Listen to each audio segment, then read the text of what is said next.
All right, so let's get started with what namespacing is. So this is a very quick, important topic. So namespacing just allows multiple parts of your program or different libraries to use the same identifier name without collision. Well, I have the definition here as well. Okay, in just C++, it's just used to group related identifiers together. So in summary, this is what it means. So let's say you have X and then you set it to a particular number, right? You know, you can always rename X, right, to something else, right?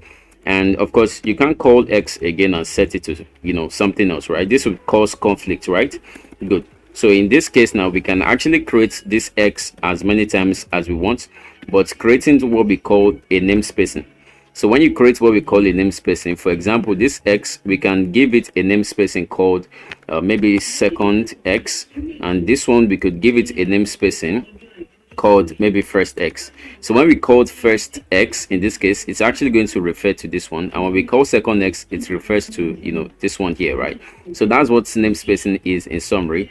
So to continue, what you are going to do now is you are going to create a new folder, okay, called it 03 namespaces, okay, and inside it you create a file called namespace.c++. All right, so when you are done with that, then you can continue to write this in this case. So as a quick example based on what I've explained so far, so let's say we have an integer, right, in this case, so which is X, and then we probably set it to 10.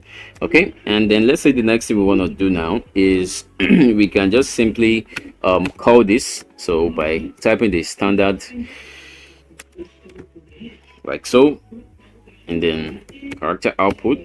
So let's actually output it and see what X really is. Okay, so std, by the way. So let's get to run this and see the result of this. And then you get to see 10 in the terminal, as you can see, right? But of course, if I try to change this again by opening another variable, like from the beginning, we can rename it by just saying X is equal to, but let's say you want to create another variable, which is of course X again, and then set it to a different number. This is going to give you an error, right, in this case.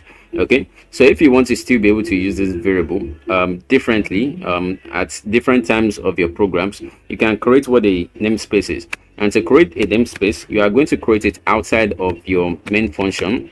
Okay, so what you want to do is type namespace like so, and then you can name it anything. So for example, I name this first, and then I can decide to put in my variable here, so int X, and I can simply set this to 1. You can also create on that namespace below by saying namespace as well.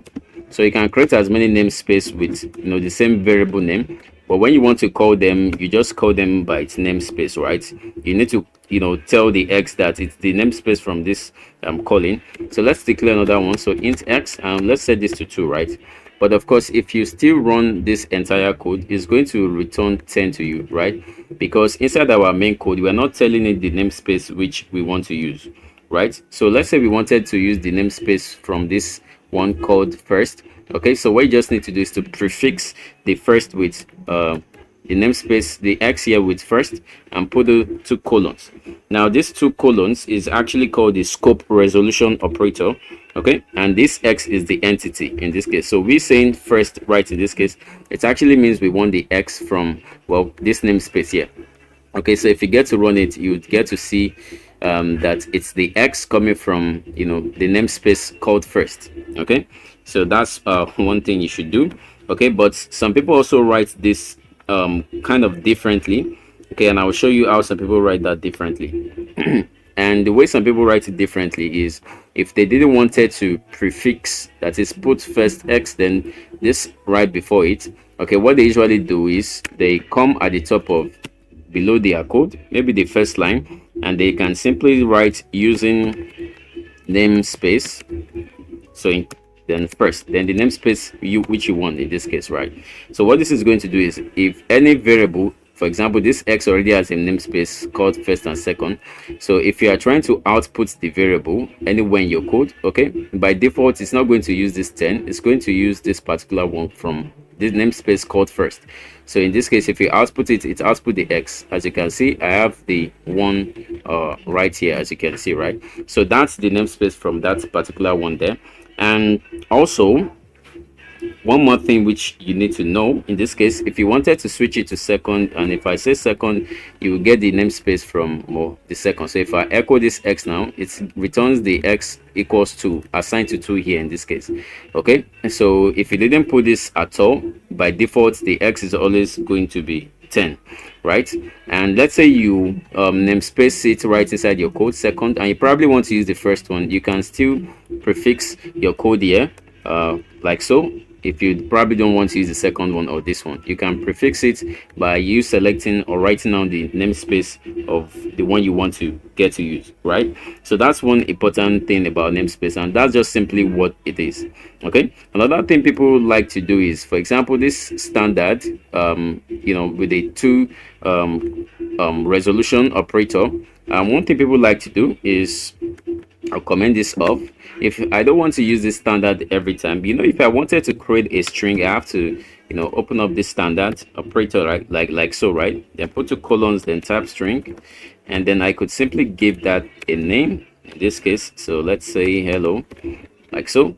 So this is how you create a string, right?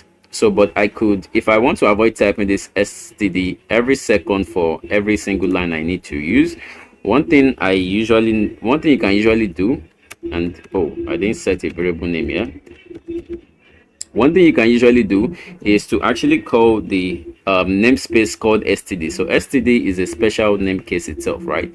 So in order for you to actually call it, you can say using the namespace then std.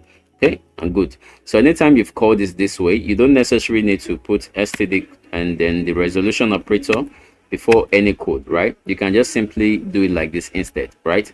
And it still works. So if I try to run this C++ file, you see it still gives me the same result right away. Okay, so do not forget that this std is a special operator on its own, right? So if you actually want to see that it's a special operator, let's try to type std and 2 colons on a new line. You can see that it gives me this list of different values, as you can see, right?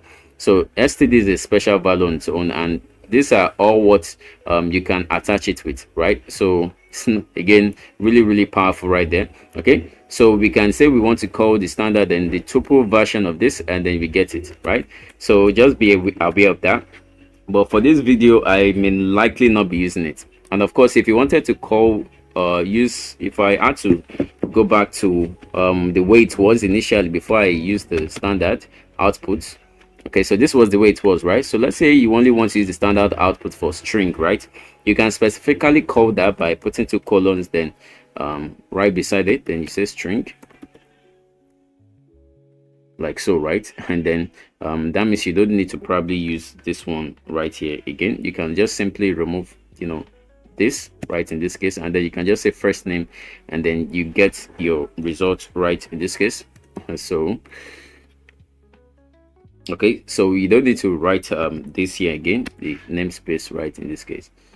So let's adjust this. So for this one, just need to put in the string.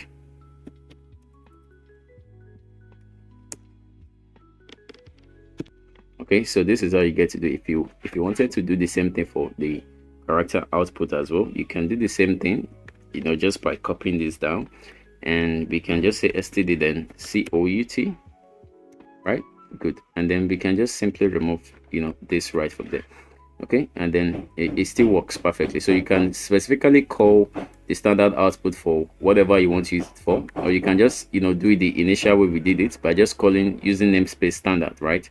Okay, so that's all about namespace in C++.